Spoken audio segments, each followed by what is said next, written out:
आज हम lesson discuss करेंगे ऑन डिस्ट्रॉइंग बुक्स यानी किताबों को तबाह करने के बारे में ये लेसन है।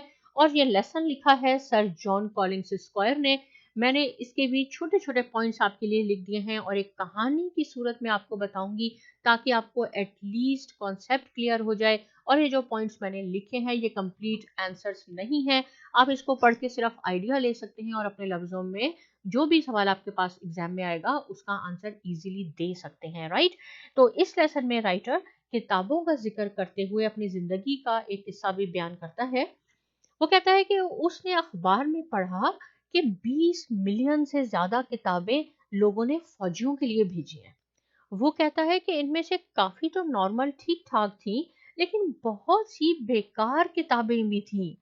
उन्हें कुछ उनमें से कुछ 20 साल पुराने मैगजीन थे, कुछ गाइड्स थी जिनका नाम गाइड्स टू लेक डिस्ट्रिक्ट वगैरह, और कुछ पुरानी फिगर्स यानी यूएस और यूके की इकोनॉमी के बारे में फाइनेंस से रिलेटेड कुछ फिगर्स थी जिनकी फौजियों को बिल्कुल जरूरत नहीं थी। वो किताबें भी फौजियों को भेज दी गई थी।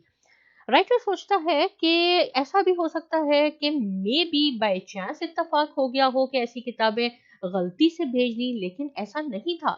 लोग जानबूझकर पुरानी किताबें भेज देते हैं। उसकी वजह ये नहीं है कि वो फौजियों का भला चाहते हैं या उनसे मोहब्बत का इजहार करना चाहते हैं। असल में वो किताबों से छुटकारा हासिल करना चाहते हैं, जान छुड़ाना चाहते हैं, क्योंकि उनको ये मालूम नहीं होता कि उन्होंने किताबों के साथ क्या करना है, इसलिए वो फौजियों को ही भेज देते हैं। राइटर का कहना है, उसकी राय ये भी है पुरानी किताबों को जाया कर देना चाहिए ताकि घर में भी जगह बने, और पुरानी किताबों रखने का कोई फायदा भी नहीं होता। राइट, जगह बन जाएगी तो आप नई किताबें ले आएंगे। तो ये भी उसकी राय है। फिर वो ये देखता है कि उसका अपना अपार्टमेंट बहुत छोटा सा है और उसमें काफी जगह भी नहीं है। तो वो ये सोचता है कि वो भी अपनी किताबों को ठिकाने लगा दे, यानी उनसे भी छुटकारा हासिल कर ले। तो फिर वो ये सोचता है कि ठीक है, किताबों को मैं जला देता हूँ। लेकिन उसका किचन भी इतना बड़ा नहीं था और उसमें किचन से रिलेटेड और सामान भी था, दीगर चीजें भी थी।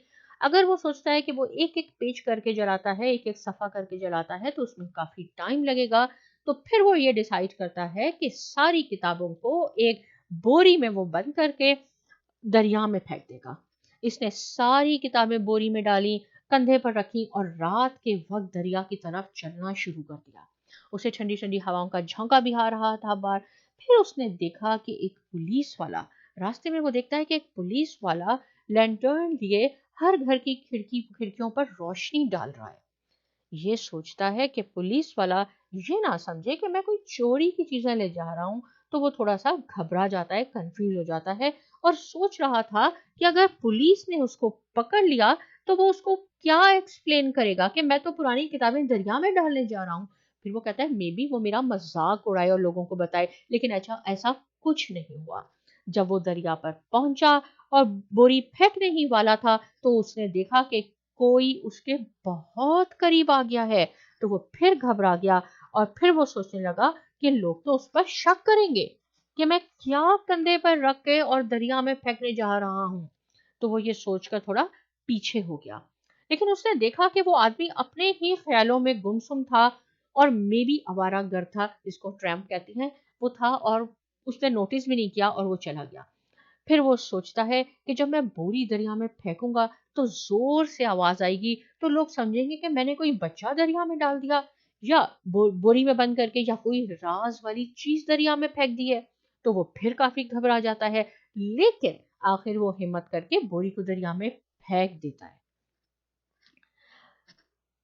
पानी की जोर से आवाज होती है लेकिन कोई भी नहीं आता। तो वो रिलैक्स हो जाता है।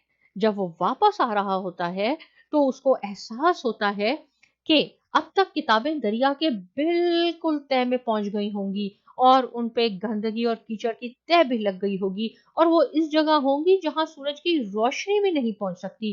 तो उसको किताबों पर थोड़ा सा तरस आता है कि उसको किताबों का ये हशर नहीं करना चाहिए था। वो यही जस्ट सोचता है कि उसको ऐसा नहीं करना चाहिए था।